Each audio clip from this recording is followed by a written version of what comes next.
Wawa embarambamba. Unajua nikikuja hivi kuna maneno mazuri. Ukiniona kwa hii ghorofa kubwa hii kuna maneno mazuri kwa sababu kuna video inakuja nikifanya shooting huku. Watu wengi wataanza kusema wewe utanguka huko, wewe sitakikana huko, wewe watu watakukatasa.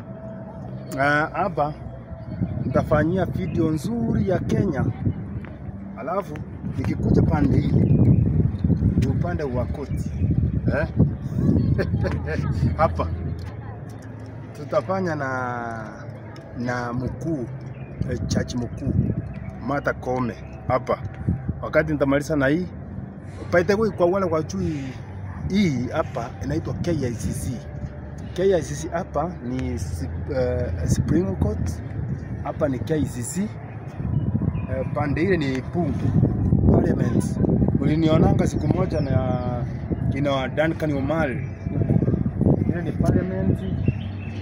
Kuelekea hapo ni juu, hapa juu ni Wasakaja, ofisi ya gavana wa Nairobi na sehemu zingine hapo ndani. Lakini nikiwa hapa nimekuambia ka stand by kwa my YouTube channel hii Embarambamba Kenya.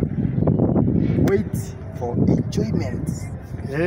Ili na wewe ujisikie kama uko Kenya. Sasa unaona Embarambamba kwa matope, unaanza kunungunika, unaanza kuwa na namna gani?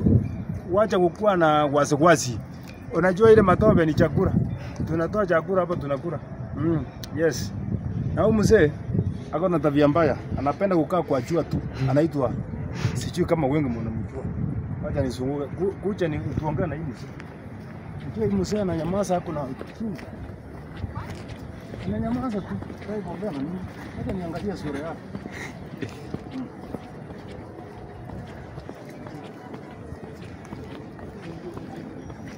Umeona sura? Hataki kuongea. Hataki. Na amemea ndefu. Imagine amemea ndefu na hakuna kinyonzi huko. Anakulanga video. Yes. Lakini ana tuseme njamala. Aye. Sana unikola. Kumbe hii ni mchoro. Kumbe hii ni mchoro. Kumbe hata Rongi acha badilisha tangu tupate huko. Acha badilisha hata kiasi. Ameweka hotelo ukala kala. Wait a new video Embarambamba. Wawa.